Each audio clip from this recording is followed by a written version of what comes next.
चार लाइन भूमिका के भाव में लिखलन है भैया। कैसे? रात भर हंसी मस्करी तो होते रही, आजकल केहू के पास समय नहीं रह गई। केहू के यदि कह दिया जाए कि भैया तनी फालतू समय निकाल के चले आई आधा घंटा एक घंटा खातिर, तो केहू के पास समय नहीं खे। तो आई रउरा सब लोग अपन कीमती समय निकाल के आइल बनी, तो ये समाज के बारे में, समाज का लोग कैसन बा, कुछ आईना दिखाने का काम करेंगे। क्योंकि विरह ऐसा चीज है, ये विरह ऐसी विधि है साहब कि हर एक विधि में लग जाती है यदि दिल से देखा जाए तो आइए, विरह सुनने की चीज होती है। विरह में कवि जी चार लाइन भूमिका के भाव में लिखलन है कैसे?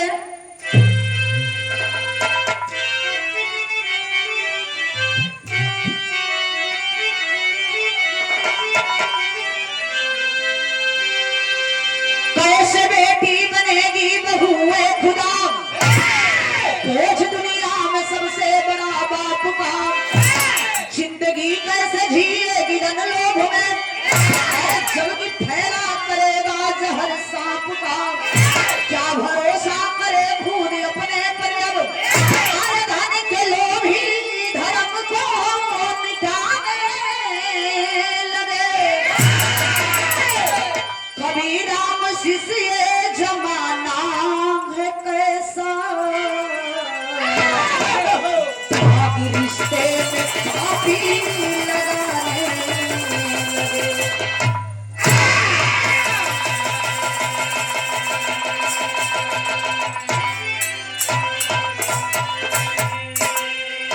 ऐसा हम ये राजनीतिक मंच नहीं है, लेकिन आप लोगों को बता देना चाहती हूँ, आजकल प्रचार प्रसार रोज सरकार की आ रही है, बेटी बचाओ और बेटी पढ़ाओ। साहब इस दुनिया में बेटी कहाँ सुरक्षित है? जब बेटी नहीं बचाओगे तो बहू कहाँ से लाओगे? पहले इस पे तो ध्यान दो। ये आए दिन प्रतिदिन कांड पे कांड होते चले जा रहे हैं। आपसे बता दें, आप लोग अभी देखे होंगे सोशल मीडिया द्वारा, जोनी के बिरहा वास्तव में कथी गावे के तब मन ना रहल, लेकिन कई लोगों का दबाव आया, कई लोगों का फोन आया। हम दो अभी करंट मैटर जो अभी आया हुआ है, एक थे तब बियाह कैलस ले जाए के मेघालय में 11-12 लाख रुपया दे के उनके खत्म करवा दी हलस। पैसा जिंदगी है, पैसा बहुत कुछ है, लेकिन सब कुछ ना है। किसी से रिश्ता रखिए, किसी से संबंध रखिए, लेकिन सोच समझ के। ये दुनिया इतनी खतरनाक हो गई है, इतनी ये पागल दुनिया हो गई है कि किसी पे विश्वास और भरोसा का नाम का कोई चीज ही नहीं रहा। अभी कुछ दिन पहले रवा सब लोगन के बीच में अभी नया चैनल सीमा सरगम इंटरटेनमेंट पे आइए, वो ले जाए कि 15 टुकड़ा कई की और डराम में भर के उनके सिरमिटी से धई के तोप दिहलस। बाहर प्यार, पहले का लोग प्यार देना तो अपने प्यार खातिर अपन जिंदगी दे दे लोग, लेकिन आजकल को कुल ऐसा प्यार करते कि जौने से प्यार करते वही के धई के बाल देते, कोई डराम में डाल देते, ऊपर से सीमेंट रख देते, आराम कर रह दे। बड़ी मेहनत कैले भाई, ये प्यार हो। कुछ लोग प्यार कई के जिंदगी खतरा में डाल देते हो, अब कुछ लोग अपन परिवार बसावे के चक्कर में अपने खुद के खत्म कर देते हो।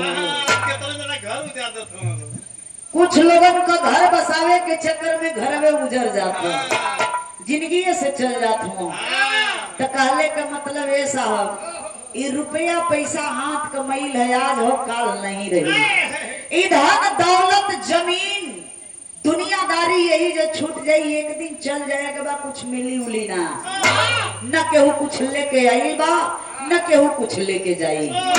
कहले का मतलब कि आदमी यदि बढ़िया काम कैले बा खाली दुई आदमी का नाम होला 25 ग्राम। विराह में विराह जगत में इनकर पहला नाम हो। हाँ 25 ग्राम रखायल है। यो को नौवा है। नंगा हाँ हाँ नौवा दुलरुआ है इनका। दुनिया में खाली दो आदमी का नाम होला कि तू खूब बढ़िया कले बा खूब निमन हो जाई जब तो मोले के बाद में लोग कही कि अरे यार फलाना भैया कितना सुघर आदमी रहलन कितना नीक आदमी रहलन बेचारू ही दुनिया के छोड़ के चल बसलन। अकीब खूब खराब काम करबा तो वहू का नाम होला लेकिन ओकर नाम कैसे होला? यदि वो बाई चांस मर गई तो लोग कहेला ये करी बहिनिया ज्यादा भाई कई को घर उजरले रहला मर गेल तो बढ़िया कल्याण हो गेल कितने बियाह काट देत रहल। धरती का बोझ कुछ खाली हो गई कुछ हलुक 30 35 50 किलो भयल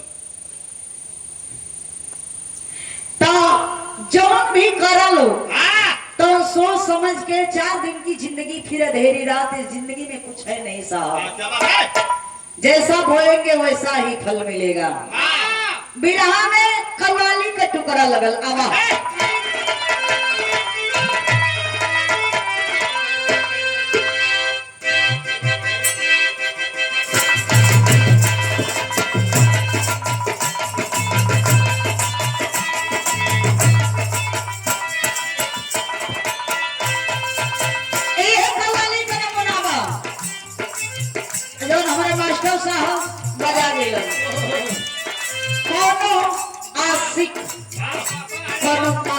के पीछे का बात बा लड़का लड़की हो लड़का लड़की दोनों प्यार कइलो सो मुआले अजियले को कसम खइलो सो लड़की ऐसे बात कहलस का है प्यार करने वाले प्यार करने वाले अजी सही होते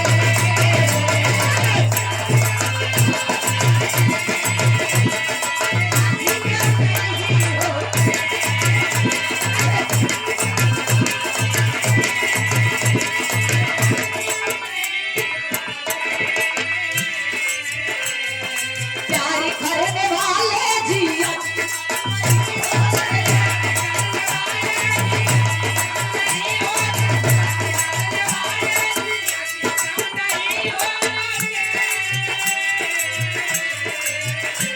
जो प्यार ना समझता है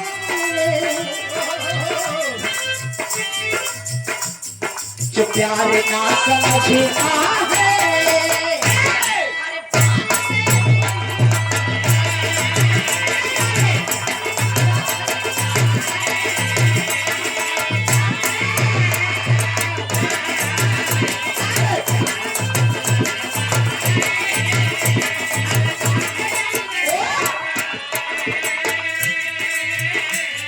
लेकिन बिरहाने को भी भाव लिखल ना कहना है वाह पर जुल्मी जमाने और जुल्मी जमाने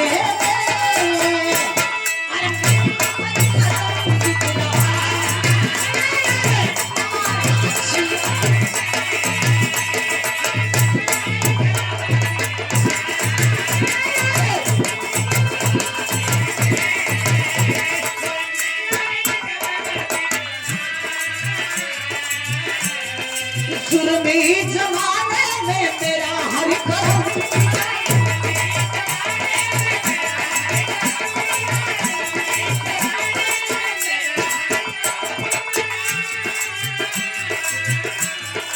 केवल आज पैसों पर केवल आज पैसों पर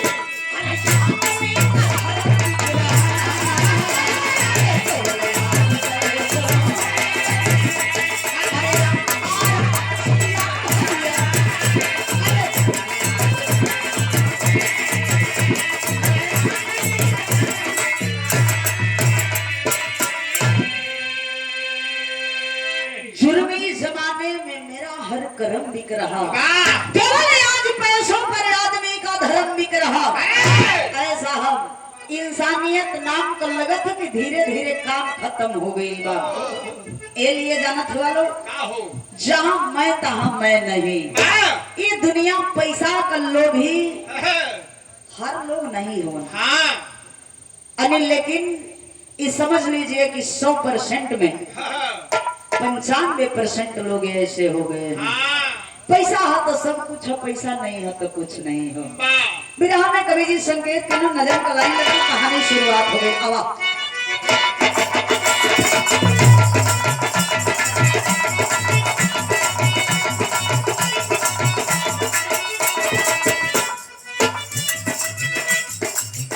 कहना है जिला सोनभद्र लक्ष्मीपुर भी करीब रहे। यही आपके सोनभद्र एकदम सच्ची घटना। क्या बात है जिला सोनभद्र लक्ष्मीपुर भी करीब रहे, जहाँ के मोती चंद बड़ा ही गरीब रहे।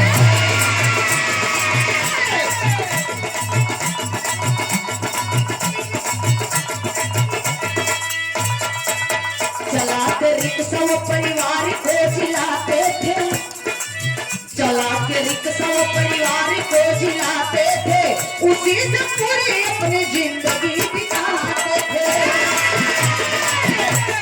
कहा के बाद अंशिका बेटी जिनकी हो गई सयानी है, अंशिका बेटी जिनकी हो गई सयानी है, गोरा बदन जिनकी मडकरी जवानी है।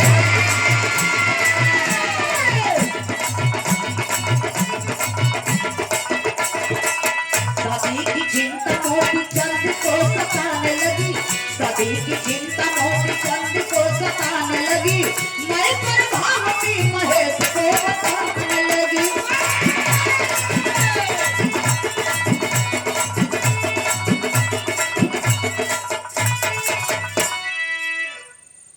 कहानी के समझ लें ये भैया, यही अपने उत्तर प्रदेश के अंतर्गत जिला सोनभद्र गांव लक्ष्मीपुर कर रहे वाला हाँ मोती चंद बड़ा ही गरीब रहने साहब।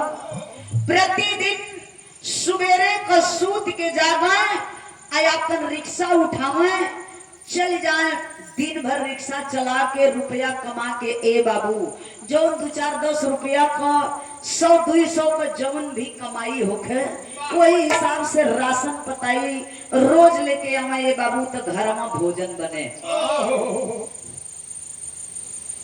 आखिरत में वो मोती चंद के परिवार में रहल के मोती चंद का औरत जेकर नाम प्रभावती बतावल गई। प्रभावती मोती चंद के बीच में दू ठे लड़का हुआ, जो लड़का के बीच में एक ठे बेटी एक ठे बेटा हुआ। ए बाबू बेटी बेटा के ले करके रिक्शा चला के अपन परिवार जियावत हुआ। धीरे धीरे बेटी भी सयान होत, बेटा भी सयान होत। बिटिया जोने समय सयान भइल बा ए बाबू जवानी के दहलीज पे कदम रखले बिया। बाबू एक दिन देखलन मनवा में चिंता हो गई कि बिटिया सयान हो गई है। ए साहब चाहे हमारे घर का बहन बेटी होखे या आप लोगन के घर के बहन बिटिया होखे, जोने समय बेटी जवान हो जाले बेटी सयान हो जाले तब भाई और बाप के चिंता सतावे लगेला। काहे से जमाना बड़ा खराब बा ए साहब। बाबू के चिंता सतावे लगल कि बिटिया हमार सयान हो गई, कहीं ऊंच नीच हो जाई तो धैर्य इज्जत चल जाई। एक दिन बाबू सोच गइलन कि केहू तरह कई के बिटिया का बियाह हो जा, छुछे पतरे निभू जा त कपारे से बोझ हल्का हो जाई। प्रभावती के बुला के कहलन कि ए प्रभावती कुछ देख रहल बाड़ू। प्रभावती कली सैया देखत तो जरूर है, लेकिन का करल जा बड़ा मजबूर है। बाबूजी चल गइलन रिक्शा चलावे। 8 बजे सूत के महेश जागल हुवन। महेश जोने समय बिस्तर छोड़ के अइलन देखत हुवन कि माई दुआरी पे बैठल बड़ी, सुपा में कुछ धैले बड़ी फटक रहल बड़ी। तबले जाई के माई के गर्दन पकड़ के बेटवा तो झूल गई हो। माई तड़ाक से जवाब देलस के रे पगला जिंदगी भर तोर लइकइये में बीत जाई। देखबा ए साहब उम्र कितनो हो जा, लेकिन एक बार माई के देखले के बाद में बचपना पे याद आइए जाला। माई ऐसन चीज होली है बाबू, रात भर बिरहा गाइला आ सवेरे के जब घरे जाई ना तब कितनो नींद लागत रही, कुछ भी होत रही, लेकिन बिना माई के गोद में सर रखले आराम ना मिलेला। माई एक बार कपार सहला देली तो बुझाला कि पूरा जीवन का सुख मिल गई। माई ऐसा चीज होली है साहब। आखिरत में माई बेटवा से कहलस कि ए बेटा कुछ देख रहा बड़ा बहन तोहर सयान हो गई बिया, तू धीरे धीरे सयान हो गई हवा, कुछ रुपया पानी कमाईता बेटा तब तोहरे बाबू का बोझ हल्का हो जाई। बेटवा के समझत देरी ना लगले भैया, बिरहा में गीत लग गई।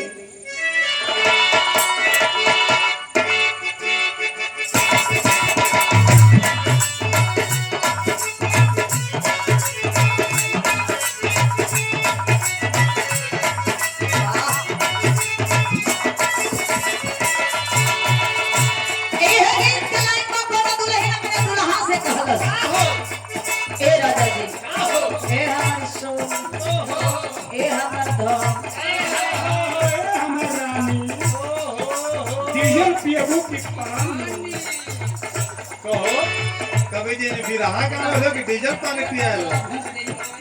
अरे भाई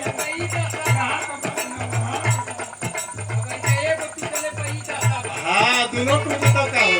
अच्छा क्या करवा लोग जौने पतरी में जे खाला ना उहे पतरी के छेद कर देबे।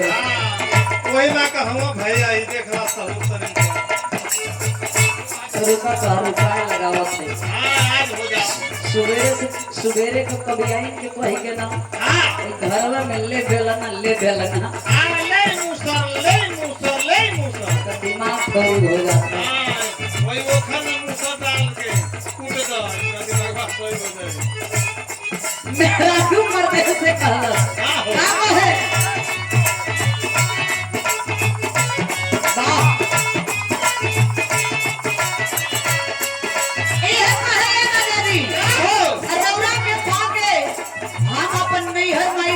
छोड़ के चली गई तो हम हमारा से दूर हो जाएगा तो हम जिए कैसे, अपन फाटल करेगा कैसे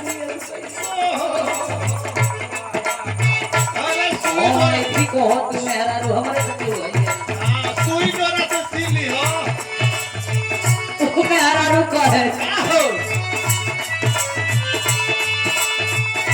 तोहरे करना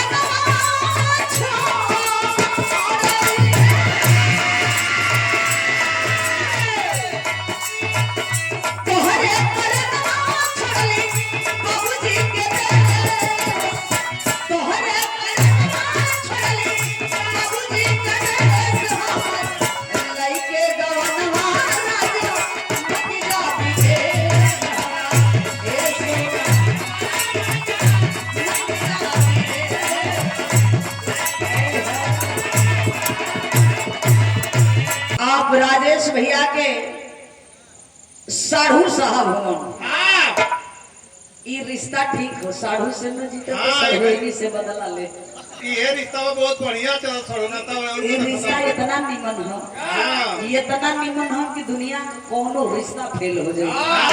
दौड़त चलेला। हाँ हाँ बचत गरम चलावेला दौड़त ना, ये इतना बिजोड़ रिश्ता चलावेला। हाँ साढ़ू से मतलब ना रहेला, खाली छड़वैनी से मतलब रहेला।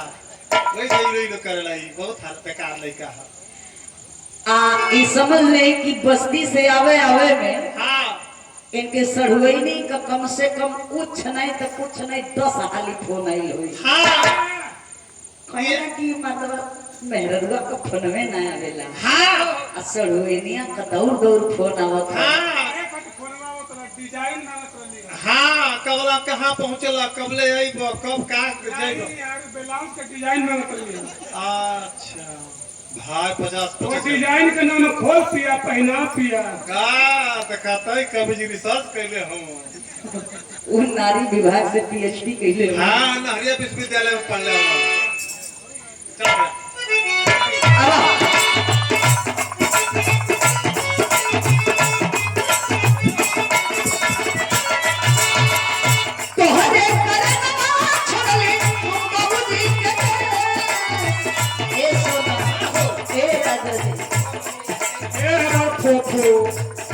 के छोड़ के हम चल गए राउर के छोड़ राउर के पा के हम दुनिया का हर एक रिश्ता ठुकरा दे हरे देखबा हो ई त सच्चाई है धर्म भैया ई सच्चाई है कि मरद सास ससुर केतनो खराब हो गए देवर ननद केतनो खराब हो गए देवरान जेठान केतनो खराब हो गए मरद यदि मेहरारू के सही मिल गई तो कोनो कोना में रह के जिंदगी बिता ले लौटा मचाने पर जिंदगी बीते मचान पर हो वो मेहरारू का है तोहरे करम छोड़ली बाबूजी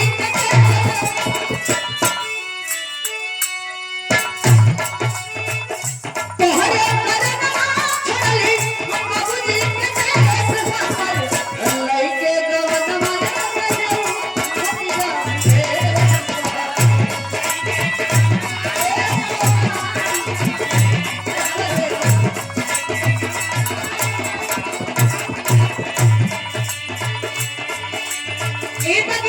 लेकिन है देखबा हो मतारी बेटवा के बड़ा प्यार से कहत थे कैसे कहली कहे करे भाती कबले सहे के कले कहे करे भाती कबले सहे के कले बेटी भैली सयानी बेटा जातू कर रे भैली सयानी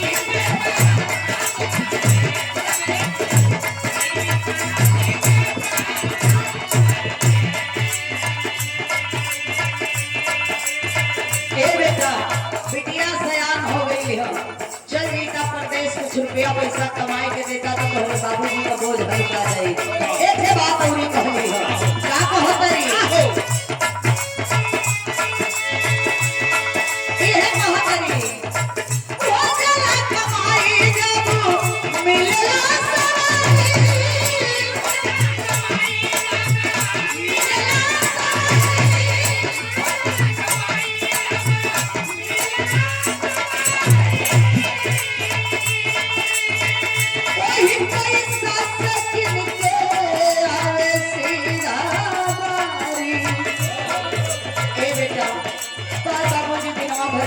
कुछ पैसा रुपया इकट्ठा होला तो वही का सीधा बाइक खरीद के लेके आओ एक काम सुना बेटवा के समझा देरी ना भाई बेटा एक काम कैलस लइका कैलस काए बाबू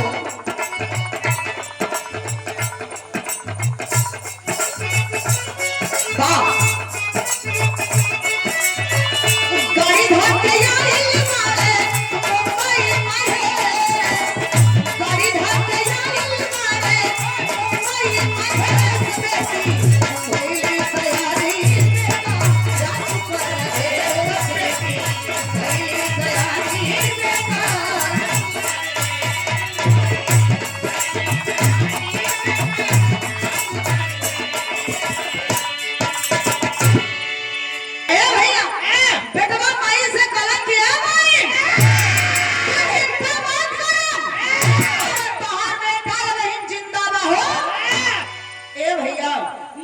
धीरज बधाए के बेटवा कलश की मई कुछ जौन भी रूखा सूखा होई कुछ दो चार ठे परेठा बना के दे दिया हम सुबह में गाड़ी धले ए बाबू ओ दिनवा भर माई के संगे रहल बनल सुबेर जब भइल बा माई रोटी पराठा बना के देले बड़ी ने बाबू भैया जाए लगलन कमाए बदे जने समय भैया जाए लगलन कमाए बदे ए बाबू बहनिया के आंख से आंसू झरझर झरझर चले लागल बहनी कलश भैया जीवन में आज हम तू पहली बार अकेल अकेल होतनी हमरा से दूर जा रहल बड़ा कली भैया आज पहली बार हमरा से दूर जा रहल बड़ा आज हमसे वादा करा भैया कलन के अरे बहनी तू से वादा का करे के हम कली कि भैया आज ये वादा करा कि दुनिया के देख के हमार मन बड़ा विचलित हो ई वादा करा कि भैया हो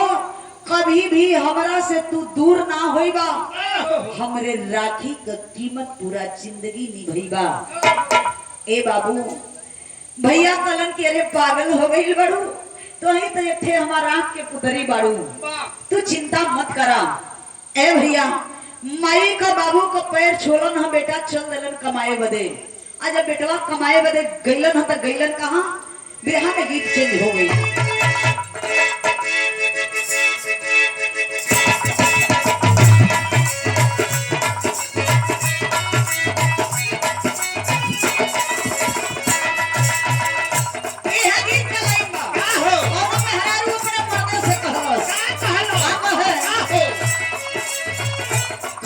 सवतिया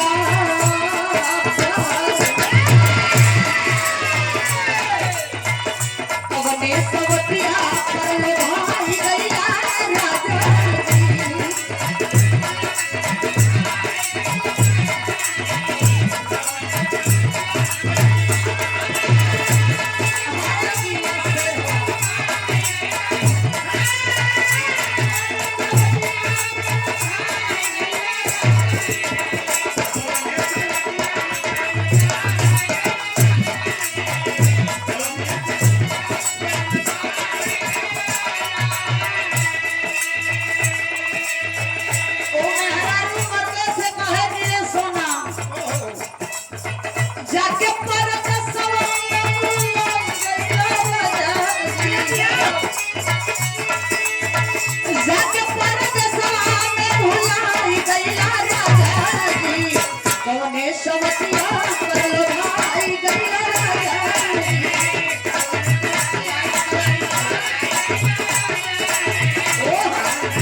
बम्बई में। आज जब बम्बई बेटवा पहुंचल बा ए बाबू तब वो एगो प्राइवेट कंपनी में काम करे लगलन।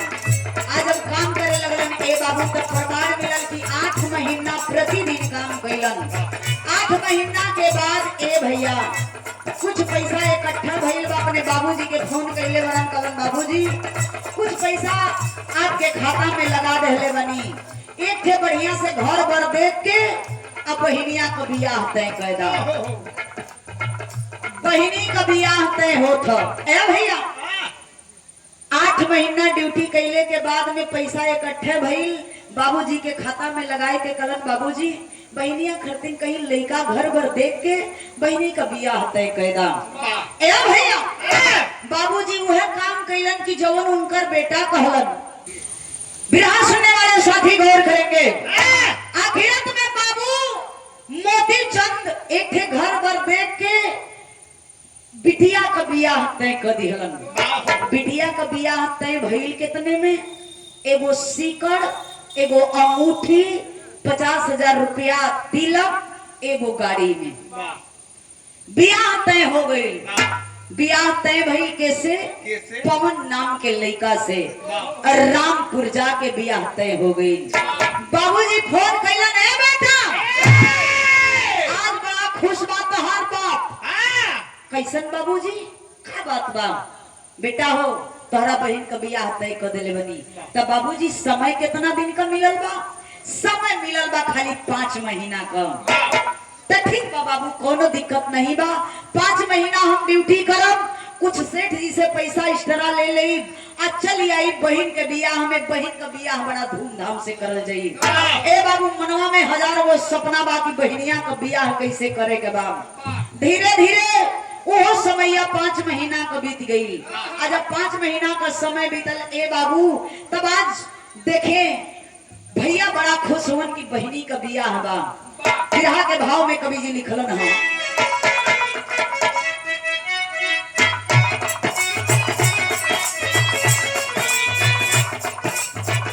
ड्यूटी महेश कई के कंपनी से लावती रहे।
जोने कंपनिया में जिया रे दैया बेटी हो।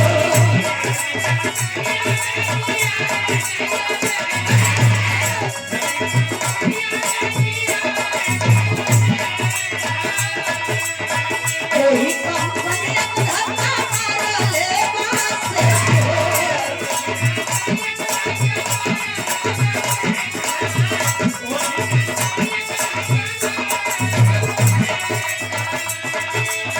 गरीबी में मोती चक्री सा चलावती रहे, गरीबी में मोती चक्री सा चलावती रहे, ड्यूटी महेश पहले कंपनी से आवती रहे।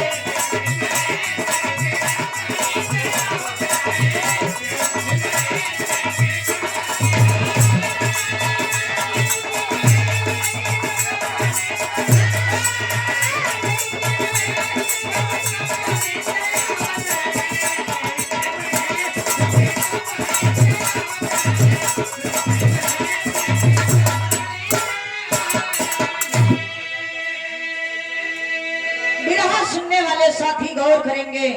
बाबूजी 5 महीना बीतने के बाद में फोन कलन, अरे बेटा कुछ याद हो तो होंगे। महेश कलन की बाबूजी ये इतना उखड़ के बोलो थोड़ा का बात बा। कलन बेटा उखड़ के नहीं रे पगला, आज से मात्र 7 दिन बचल बा तोहरा बहन के बियाह। ई बतावा कैसे अइबा। कलन की बाबूजी आज ड्यूटी कर लेतनी, बिहान ड्यूटी कर लेतनी, परसों सवेरे का सेठ जी कुछ रुपया एक्स्ट्रा दे दी हम, और वह रुपया पैसा लेके चली आई बहन के बियाह में काम दे। ए बाबू 1 दिन ड्यूटी कैलन, 2 दिन ड्यूटी कैलन, तीसरका दिन गई हवन ड्यूटी करे। ए बाबू ड्यूटी कई के सोचत हवन कि आज चलो कल पैसा मिल जाई, कल गाड़ी धले चल जाई घरे। अंगुरी पे दिन गिनत हवन कि 2 दिन बीतल हो, आज से मात्र 5 दिन बचल बा बहन का बियाह। आज कल हम पैसा पा जाई, कल है गाड़ी धोलई, अब पहुंच जाए घरे बहन के बियाह में। ए बाबू ये सोच के अंगुरी पे दिन गिनत हुन, बड़ा खुश हुन। चलन हाँ ए बाबू जोने समय अपने रूम के तरफ चलन, कुछ दूर गई बड़न तबले आमने सामने से भेंट हो गई।